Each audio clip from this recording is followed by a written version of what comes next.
जय श्री राधे कृष्णा। आप सभी का आपके अपने YouTube चैनल पर स्वागत है। आप सभी को धनतेरस की हार्दिक शुभकामनाएं।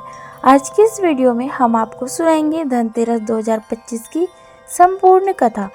इस कथा को धनतेरस के दिन सुनने से घर में मौजूद धन समृद्धि में 10 गुना वृद्धि होती है। आपसे प्रार्थना है कि यह कथा अंत तक अवश्य सुने, क्योंकि अधूरी कथा सुनने से पाप लगता है। और कथा शुरू होने से पहले हमारे चैनल को सब्सक्राइब करके एक बार कमेंट में दिल से जय महालक्ष्मी जरूर लिखें। माता महालक्ष्मी, कुबेर भगवान, धनवंतरी भगवान और भगवान श्री गणेश जी इस कथा को धनतेरस के दिन सुन रहे सभी भक्तों की सारी इच्छाएं पूरी करें और उनके जीवन को सुख संपत्ति से भरे। तो आइए अब शुरू करते हैं धनतेरस की कथा। तो प्रेम से बोलिए श्री गणेशाय नमः।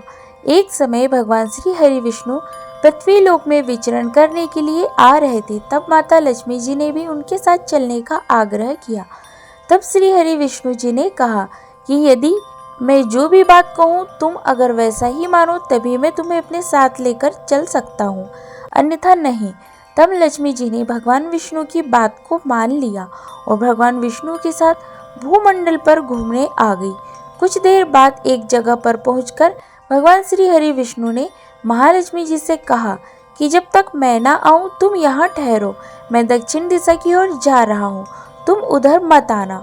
विष्णु जी के जाने पर लक्ष्मी माता के मन में कौतूहल जागा कि आखिर दक्षिण दिशा में ऐसा क्या रहस्य है जो प्रभु नारायण मुझे वहां जाने से मना कर रहे हैं।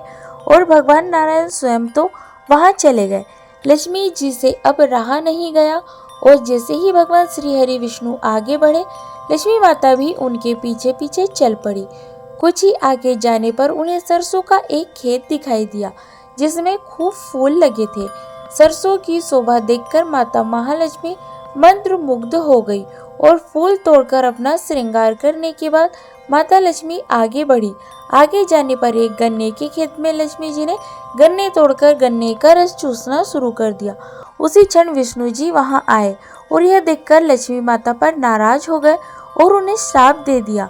मैंने तुम्हें इधर आने को मना किया था पर तुम ना मानी और किसान के गन्ने की चोरी का पाप कर बैठी।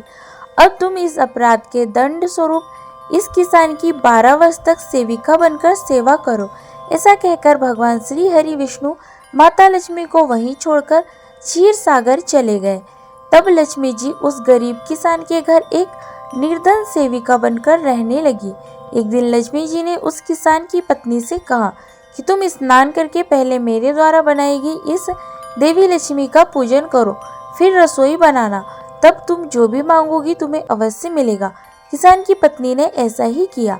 पूजा के प्रभाव और माता लक्ष्मी की कृपा से किसान का घर दूसरे ही दिन अन्न, धन, रत्न, स्वर्ण आदि से भर गया। लक्ष्मी माता ने किसान को धन धान्य से परिपूर्ण कर दिया।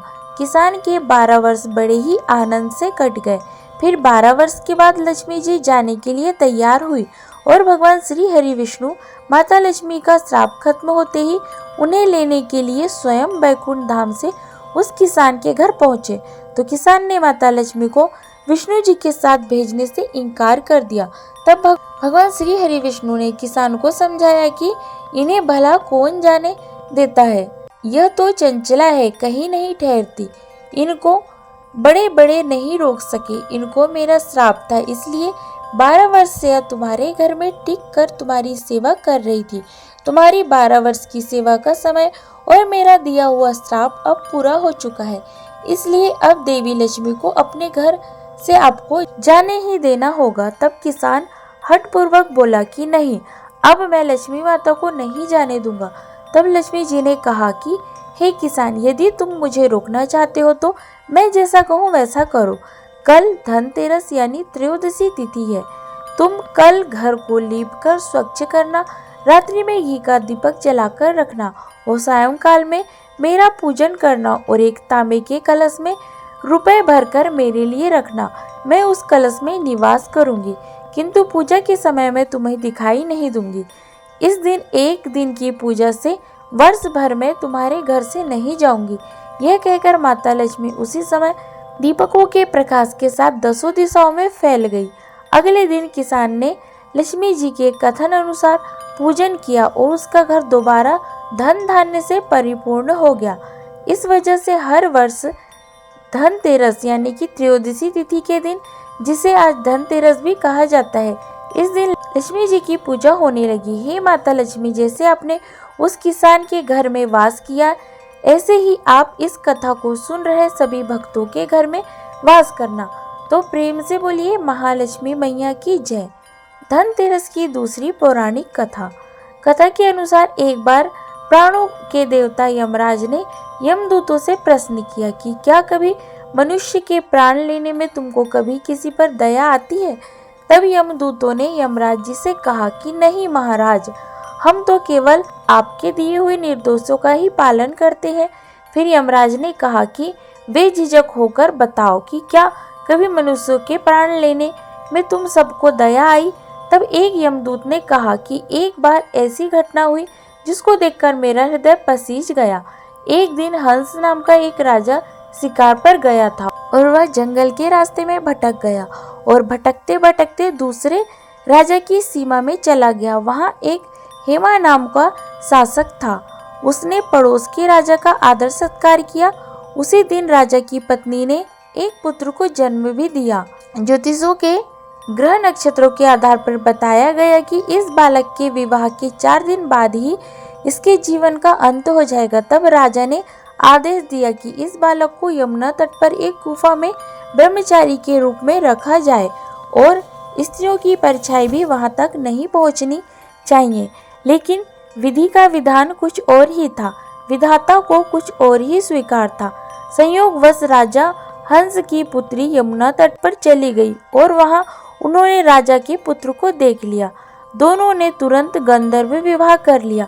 विवाह के 4 दिन बाद ही ज्योतिष की भविष्यवाणी के अनुसार राजा के पुत्र के प्राण चले गए। तब यमदूत ने कहा कि हे महाराज, उस नवविवाहिता का करुण विलाप सुनकर मेरा हृदय पसीज गया। यमदूत की सारी बातें सुनकर यमराज ने कहा कि क्या करे, यह तो विधि का विधान है और मर्यादा में रहते हुए हमें यह काम तो करना ही पड़ेगा। तब यमदूतों ने यमराज से पूछा कि हे स्वामी, क्या कोई ऐसा उपाय है जिससे अकाल जीवन के अंत से बचा जा सके? तब यमराज ने यमदूतों से कहा कि धनतेरस के दिन विधि विधान के साथ पूजा अर्चना और दीपदान करने से अकाल प्राणों का अंत कभी नहीं होता। इसी घटना की वजह से धनतेरस के दिन भगवान धन्वंतरी और माता लक्ष्मी की पूजा की जाती है और दीपदान किया जाता है। साथ ही भगवान यमराज के नाम का यम दीपक भी जलाया जाता है, जिससे मनुष्यों की आयु लंबी होती है। धनतेरस की तीसरी पौराणिक कथा के अनुसार धनतेरस का त्योहार विशेष रूप से भगवान धन्वंतरी को समर्पित है। श्री धन्वंतरी भगवान श्री हरि विष्णु के 24 अवतार में से एक है और यह भगवान श्री हरि विष्णु के अंश अवतार भी माने जाते हैं। धन्वंतरी भगवान ने आयुर्वेद को संसार में प्रकट किया था। इनका पृथ्वीलोक में अवतरण समुद्र मंथन से हुआ था।